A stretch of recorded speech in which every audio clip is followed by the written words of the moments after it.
It out. 1 2 1 2 1 2 1 2 1 2. Check this out. Check this out. Check this out. Yeah. 1 2 1 2 1 2 1 2 1 2. Check this out. Check this out. Yo, what's up?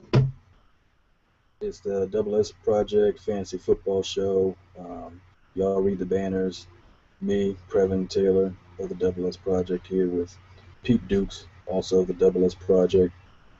This is our fantasy football show, and welcome to the midway point of the season. Excuse me. How'd you do this weekend, man? Well, I'm in 3 leagues, lost in 2, 1-1. So that's the theme of the year. It's back and forth. No team is dominant. They just win one, lose one. Seem like pretty It's gonna make much. things very interesting in the first week of December, then I'm sure. Yeah, we'll see. I don't know what my team's in. What's gonna happen? Yeah, We can go from first to out of the playoffs. The way it's looking right now. With all it takes. Yeah, I've been in that situation. I went 2-0, won in the Double S League. Not sure quite what happened to my opponent, Tory. It just looked like it was almost like his entire lineup was Jets or something this weekend. I don't know what happened to him. Because nobody did anything for him, and I did okay. And then one in the other league, it was a little bit tighter, but same thing. It's like I didn't have a great performance by everybody, but my opponent just stuff didn't pop off for them.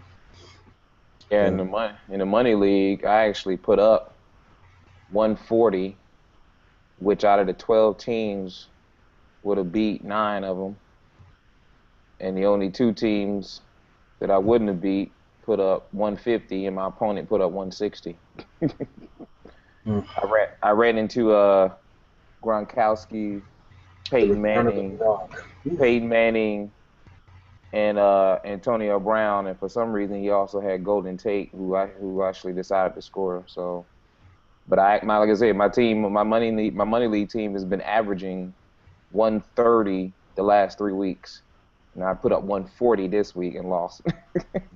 That's fantasy football. Yeah, well, I've been in that situation. I was on a 4-game winning streak until then. I was in that league, that money league. I was remember a couple of years ago. I think I was at one point had gotten all the way up to like around 5th or 6th in scoring, and everybody was having their best day against me. It didn't really seem to matter who I was going up against, and I think I went like 3 and something. That was like the year that showed my face. I actually lead the league in scoring this year. Mm. By right now, I think I'm up 40 points. So I lead the league in scoring. So yeah, I'm not sure about. And I'm only 5, and I'm 5-3. And the two of the 3 highest scoring games I had, I lost. It's nuts, man.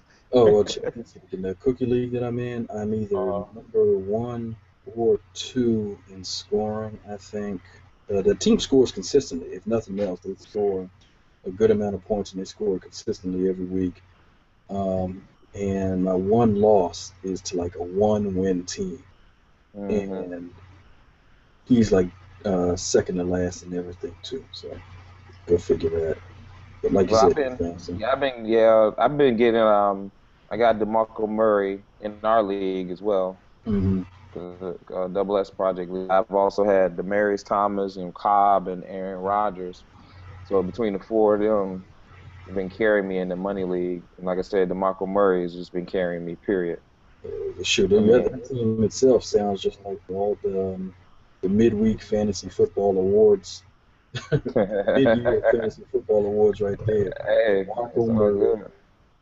Oh, DeMarco Murray is definitely number 1. I mean, he's number 1, top. Aaron Rodgers, what's he, like the 2nd highest fantasy scorer? Nah, I think he's number 1. Number 1? He people said he had a bad week last week, and he still put up 37. Yeah. In one league and 40 in our league. So well, I got Andrew Luck, so I'm looking at a bunch of 38s and 45s. Pretty much I think Luck. I mean, given the I think given the competition, though, I will probably give it to Rodgers. He's probably went against a few more better defenses. Oh no, I'm just talking about high scores, man. We ain't Oh, talking I about don't know. I mean, maybe it MVP. is luck. You're talking about fantasy. Oh, maybe it is luck. I don't know. League MVP, that's a whole different story. But yeah, you got luck, you got Rodgers. Who else is just going pure now? Rivers. Rivers is doing pretty good. Uh, Hmm. Peyton, it's consistent, solid. I don't. Peyton is It's still. not the. It's not the ridiculous numbers from last year, but it's still good, really good. Hmm. Yeah. I don't know no other running back. That's even close right now. Charles is doing okay. Charles is doing okay, but he missed him 2 games. Yeah, So, I think he had like 1 or 2 games that he didn't really do anything before he missed those 2 games. Uh, yeah, it's pretty much Murray and from actually, you know you what? got you got Surprise, you got a handful of surprise. folks. There's another running back that Hmm? since the team is in the as LaDainian Tomlinson put the other night, the team is spiraling downhill, but nobody's talking about what Matt Forte is doing because that dude is bringing up some points for me. Yeah, but he started out slow He because did start out slow, but he didn't find the end zone in like what game 4. yeah, but he was racking in PPR leagues. He's racking up by about game 3. He started racking up points and receptions and Yeah, he's receiving doing yards. And fine. then after that, the running game started to kick in a little bit, and then he doesn't get a lot of yards. He's been scoring touchdowns either running or receiving. So, Yeah, no. He's and Arian Foster. I forgot about Arian but yeah, Foster. Aaron Foster, same thing as He's he's been on big. fire the last 4 weeks. Yeah, he's beginning to go kind of go off. He's my lead back in my third league. Yeah, I'm actually thinking about trying to angle for a trade for him in that cookie league. I need to go and check that roster because that's a league where I got Tom Brady sitting on the bench. Hmm. Yeah. But, yeah, top receivers, Jordy. Jordy. He didn't do nothing last week. Well, no, he still had a decent. He had an okay game last Yeah, week. okay game. I had Cobb. Cobb went crazy. Cobb got off slow though, but Yeah. he's definitely playing well the last 3 or 4 weeks. And Marius Thomas is Well, out Cobb. slow first Well, I couple would games. say having Cobb, he got off to a slow start in terms of he didn't get a lot of receptions and yards, but in the first 2 games, I think he had 3 touchdowns. Yeah, no. He was getting like 2 catches for a touchdown, three Yeah, catches yeah, for a touchdown. yeah, I mean, from a touchdown standpoint, I think he leads the league, don't he? yeah. So it was balancing out. What he wasn't I getting think he in leads. yards. I think he leads the league in touchdowns, Yeah, receiving touchdowns anyway. hmm So I got him in both of my leagues, and a couple of weeks he saved my bacon for real. Um, tight end Julian Thomas. With Um, Julius Julius, Thomas. excuse me, Julius Thomas. My bad. DeMarcus Murray. Right. Percy Yeah. Harvey. Percy Harvey. Percy Harvey. Harvey. But Julius yeah. Thomas. Gronk has begun to emerge, but slow start. Graham, he turned it on the other night. The injury. Actually, he turned it on, but he didn't get a lot of fantasy points. He only had 3. He actually only had 4 catches. How many touchdowns and 4 catches? 1. He only had 1 touchdown. Oh, okay. He only had 1. Okay. Brandon Cooks.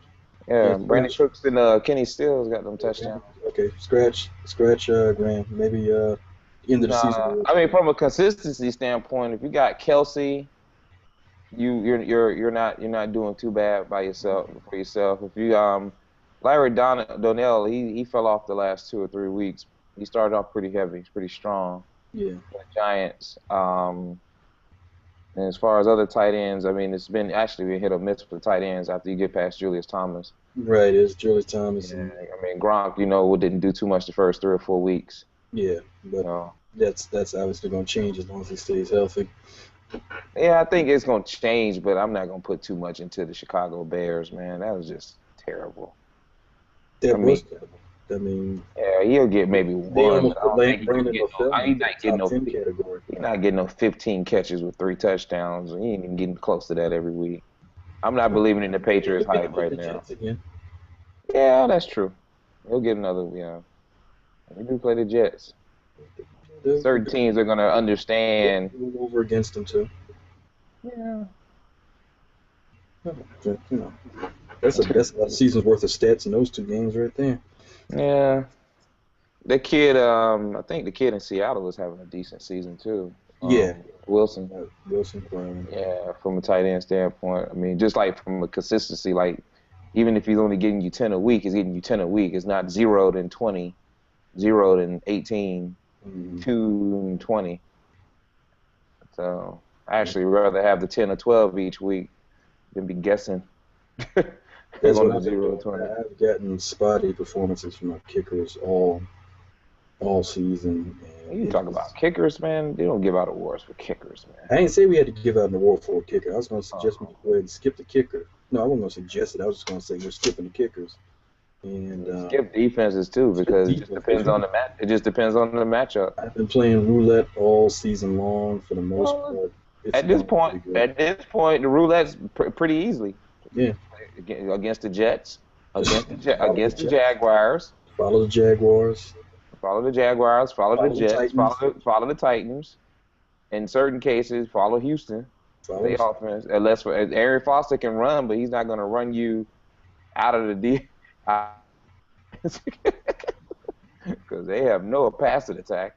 Yeah, I mean the Raiders, they'll run up yards, but they won't score a lot of points. So you can kind of that's what I was about to say. That's certain team. Yeah, the Raiders. Yeah, follow the Raiders. Follow Raiders. Last week I had the Dolphins defense against who? The Jaguars. Jaguars. Yeah, it's just defensive roulette. That's the way to go. It's like this week I picked up the Chiefs defense in our league against the Jets. Good. Very good. Very good. I don't blame you. In the Cookie League, I've been pretty much rolling with the Dolphins and then rouletting over to the Texans because not Dolphins, excuse me, with the Broncos and then rouletting over to the Texans. The Broncos are solid. Yeah, they're doing pretty good for me. I got no complaints there.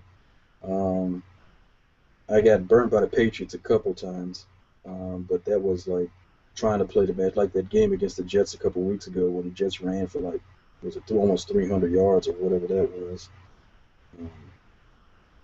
But still, that was in general, yeah. No defense awards, no kicker awards. That's what those two. Maybe we'll see you in week 13. We'll see what's up before we go into the playoffs. Can we give out the disappointing awards? Can we? Do we have to? There's plenty of. Because I got one right off the top. I'm about to drop them, so y'all can have them. AJ Green needs to get his butt on the field. I don't care about that toe. He's killing me right now. He's killing me right now, dude. I'm gonna play. I can't play. I'm gonna play. I can't play. I'm like AJ Green, Julio Jones has been a disappointment. I got him in my other league. It's not even just Julio. He was the only Falcon probably going into the season that you thought you could count on, but everything else has been so bad. I mean, Julio Jones he's got a plague right now against the end zone. He can't find it. I mean, I know these guys are hurt, Calvin Johnson, but they're still disappointments because you probably burnt a first or second round pick on all these guys that I'm talking about right now. Mm-hmm. And that makes you upset and disappointed. So it's still a disappointing situation. And as I've been saying since about week 1 or 2, it almost doesn't matter when you took them, when you got to play them on Sunday and they don't do nothing.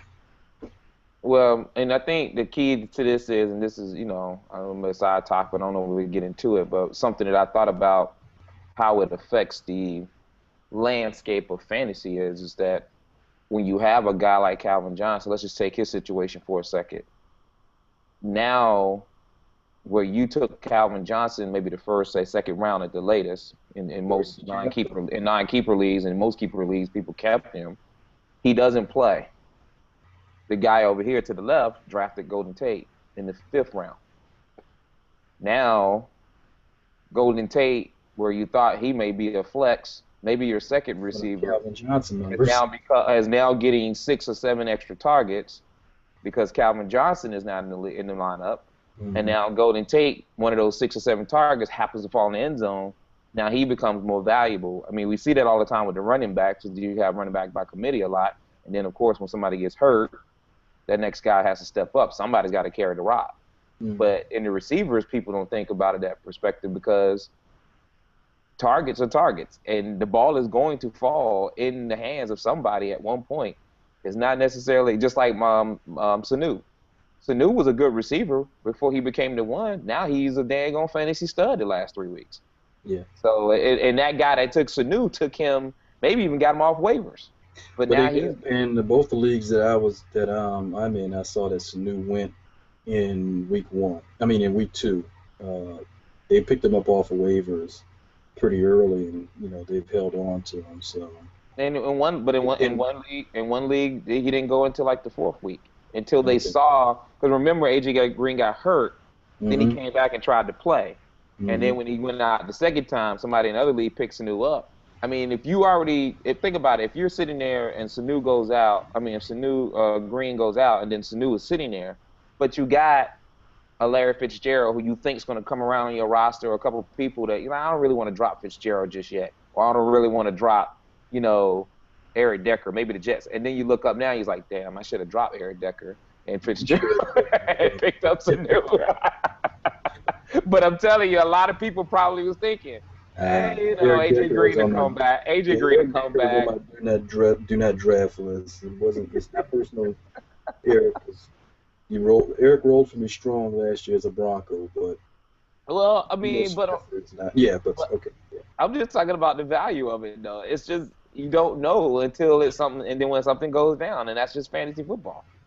So we were talking about the daily league last week, and it's kind of a different concept in terms of I guess you want to say investing your money in fantasy football. We both played in money leagues. You build up a pot through entry fees, wins, losses, whatever, and then there's a payout.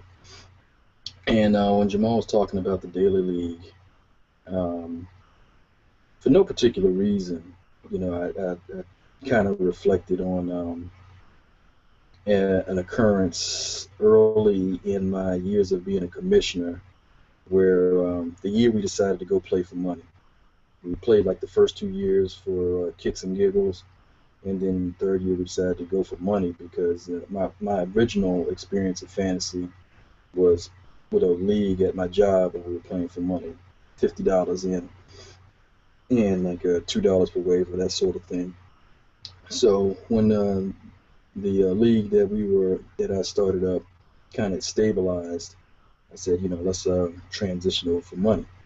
And one of the members called me when I sent that email out talking about playing for money, and he asked me did I think it was gambling. And he asked me what I thought, because he was trying to figure out where it stood with his religious convictions in terms of gambling. And I think he was trying to look to see if I could give him some sort of rationale that it wasn't gambling. And I couldn't. At the same time, I think the best I could do was liken it to playing the stock market. That's exactly what it is. Playing the stock market, you call it an investment. I don't know if I could go as far as to say that fantasy football for money is an investment. I don't know that I could go so far as to say playing a daily league is an investment, but maybe I would liken the stock market more to gambling than investing. But it's the stock. The definition word. I mean, as far as gambling, if you want to get technical about it, anytime you invest a certain money, and expect a winning something back more or something type of prize, it's all within the same bucket. I mean, in my mind, that's like when someone says, if I win the lottery because of my religious, beliefs, I'm gonna give the money away. Okay, to each his own. But some people believe that God wouldn't bless you with the money if you weren't meant to have it. Well, I So was thinking actually, if it was your religious belief that there was something with playing the lottery to that effect, you wouldn't play it. But right. That's my point. That's what I'm saying. I'm with you on that. I'm with you. So to each his own. That's what I said. If you feel it is, I mean, I understand. Don't play. But a lot of people don't feel it that way. A lot of people feel like it's just. I mean, to me, it's like this. If I said, okay, we need money, entry fee to run the league, and then someone wins at the end, gets a payout at the end. I mean, someone could easily say that's not really technically gambling. We paid to run a site, or we paid to run a business, and I got paid. I did something. I know. So there's a lot of ways you can twist it or turn it, or even just say straight up, it is what it is. I personally don't think it's to the level of gambling or the concept of gambling that everyone else has. I mean, but you can't. I mean, it is money. It is payouts. It is what it is. And the daily leagues, that's a whole different perspective. Because I don't know the level of money or the level of involvement or investment or how that works. But from the standpoint of what we do, someone could say straight up gambling. Someone would say no, it's really not. It's just an investment into anything else I would do. I mean, I don't know. To me, it's a subject. It's real. It's not black or white. It's always a gray with that. no, It's I never always going to thought be. of it black It's and always white. going to be a gray. It's always going to be a gray. Yeah, and as I said, I wasn't going to try to convince this guy, or I wasn't going to try and rationalize that it wasn't gambling. I No, couldn't declare no. that it was, but I wasn't going to rationalize for him, especially if it was his religion on the line, that it wasn't gambling. So, but it was an interesting discussion, and again, since Jamal mentioned that, I think the daily league concept, since it's exploding the way it is, I kind of sort of wondered if it was could entice people that already played in money leagues to invest more money in something that, at least on the surface, could seem like a better chance of winning on the short term, and therefore continuing to invest, if you will, versus somebody maybe having to sit down and figure out, okay, this is a pay league. Do I really want to do this year or not? How do I really feel? That sort of thing. It kind of remains to be seen if there's a real philosophical or attitude difference between the two of them. So I'm kind of interested in following how that works out for Jamal. Yeah. Yeah. So anyway, on that note, man, I'm gonna go ahead and say goodnight on this one. Halfway through the season, like I said, I got a trade I'm gonna try and pull out. I haven't really proposed it yet. I got to kind of feel it out and see how that works. But if it's who I think it is that I'm gonna try and target, that guy might not be talking to me because he's already out of it. So anyway, man, thanks for joining in tonight, and see y'all on the Double S project. Check this out, check this out, check